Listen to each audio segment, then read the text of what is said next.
Linda, wir sitzen heute hier in Oberledte und zwar hast du eingeladen Leute, die dich seit langem begleiten, anlässlich des 15-jährigen Jubiläums des Instituts für Achtsamkeit.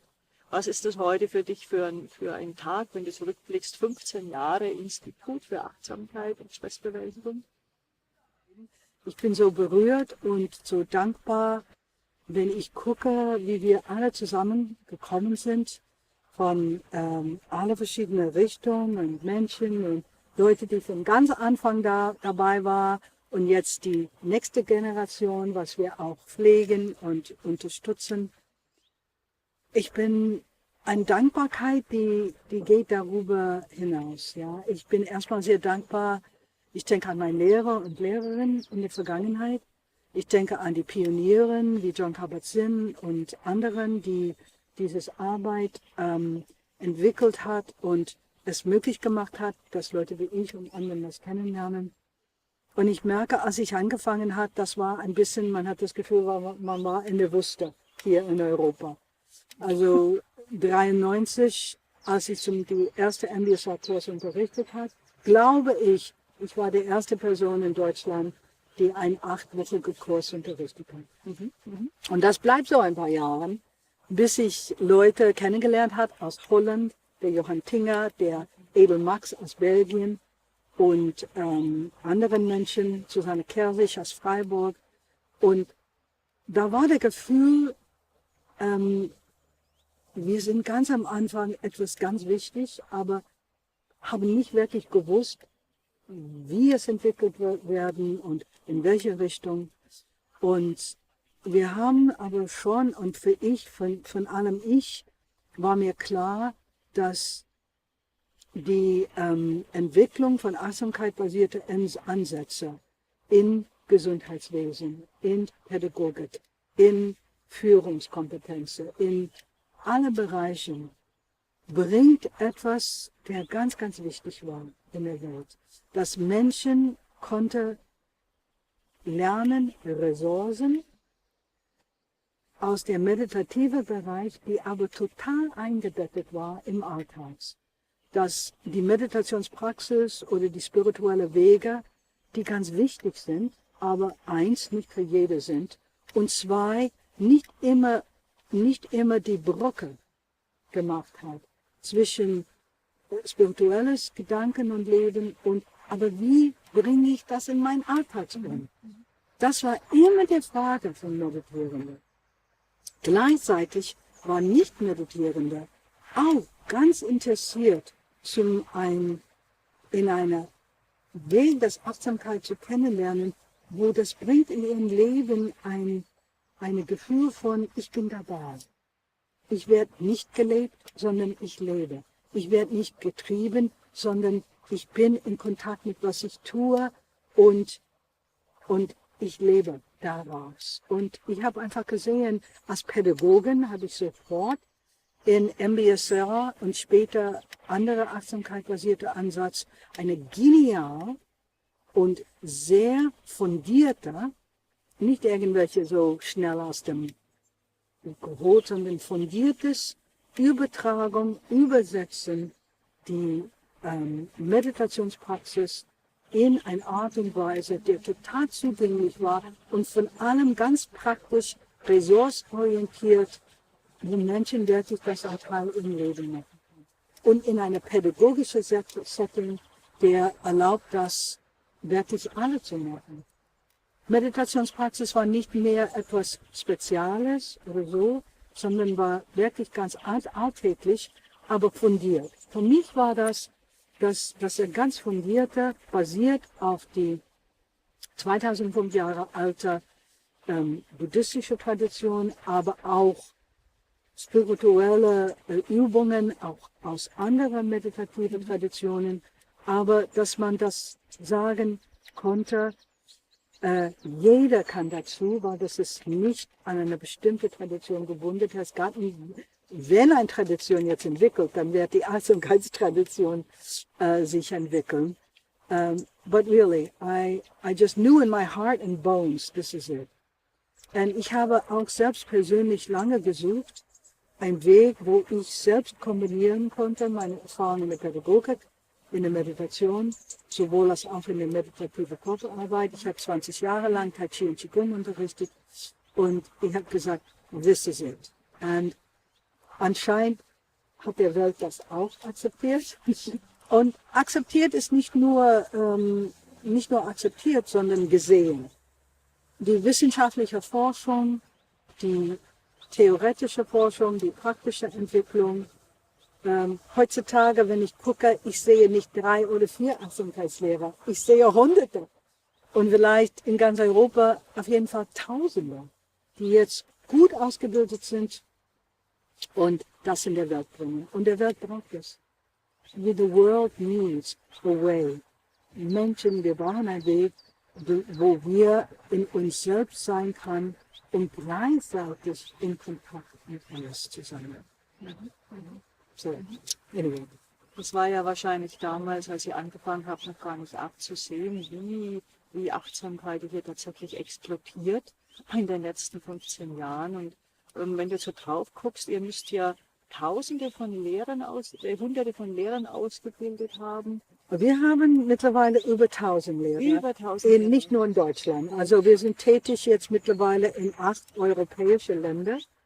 Und unser Institut allein hat über 1000 Menschen sind durch unser MBSR Teacher Training gegangen. Nicht alle MBSR unterrichten, aber ich würde sagen mindestens 3/4. Und die anderen Menschen integrieren Elemente davon in ihre Arbeit, wenn die noch nicht einen ganz voller MBSR-Kurs unterrichten. Aber ich weiß, viele sind aktiv in einer Form oder der anderen. Und da sind auch die Entwicklung mit anderen achtsamkeitbasierten Ansätzen, die aufgebaut sind auf MBSR. Nee, wir können das nicht sehen, aber die Fundamente waren schon mal da gebaut, ja. Erstmal, die war schon der Anfang von wissenschaftlicher Forschung, weil da waren sehr viele Wissenschaftler, die einfach damals persönlich meditiert haben. Und genau wie ich gesehen habe, dass es gibt die Möglichkeit, das in einen Säkularbereich zu machen. Die Wissenschaftler haben gesehen, wir können das aber forschen. Wir können das forschen und wir können wirklich mit ganz guter Wissenschaft etablieren, dass Achtsamkeit ist etwas, der wirklich hilft. Und wir können das beweisen.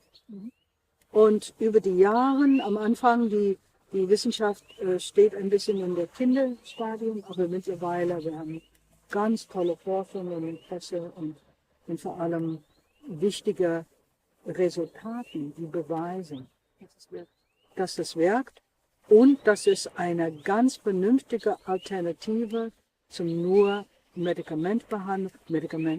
Die reine Medizin ist wichtig, das möchte ich nicht sagen. Aber was oft fehlt in der Vergangenheit, war ein psychosoziales Betreuung von Menschen, die entweder krank waren oder anderen Situationen, dass der Totalmensch im Blick nimmt. Der Wissenschaft und medizinische Behandlung ist essentiell. Aber wir sind mehr als nur Knochen und Haut, wir sind auch Menschen mit Gefühlen, mit Gedanken, mit einer Ganzheit. Und diese Ganzheit unterstützt. Zum Beispiel, wir merken, dass Menschen, die Achtsamkeitskurse machen, gehen viel bewusster mit ihrer medizinischen Behandlung. Eine der größten Themen in Medizin ist, dass viele Menschen bekommen Medikamente, die bekommen Behandlung, aber die folgen die Anweisungen nicht, weil ihre Motivation. Ich glaube, irgendwo gibt es statistisch, dass 50% von verschreibenden Medikamenten wird nicht richtig genommen oder liegen in der Schublade. Oder nicht richtig, oder Menschen pflegen sich nicht. Wenn die zum Beispiel zuckerkrank sind. Die müssen bestimmte Pflege machen, von ihren Füßen, von ihren Händen und so weiter. Aber viele Menschen, wenn die krank sind, die verlieren die Wille, auf sich selbst zu passen. Mit einer Achtsamkeit zu der Unterstützung, die Sehr. Irgendwann Menschen entwickeln eine andere Beziehung zu ihrem Körper. Der Körper ist nicht mehr der Feind. Der Körper ist nicht mehr der Körper, der sich enttäuscht hat. Sondern der Körper ist ein Teil von sich und man kann viel leichter eine liebevolle Zuwendung, das sagt der Körper, du musst so und so machen, sondern ja, wie kann ich dich unterstützen, dass wir eins sind. Und da ist nicht mehr so der Kampf gegen sich selbst, sondern vielmehr eine Freundlichkeit zu sich selbst, die absolut essentiell ist, wenn wir sprechen von Motivation und Intention. Achtsamkeit kann sehr Motivation und Intention pflegen, stärken und unterstützen.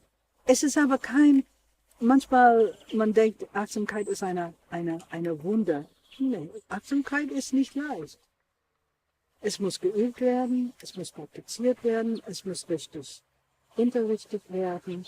Und da haben wir das Glück, dass bisher, wir haben sehr darauf geachtet, dass Menschen, die Achtsamkeit vermitteln, auch selbst praktizieren, aber auch eine fundierte Training haben, sodass die das mit aller gute Gewissen und Wissenschaft vermitteln kann.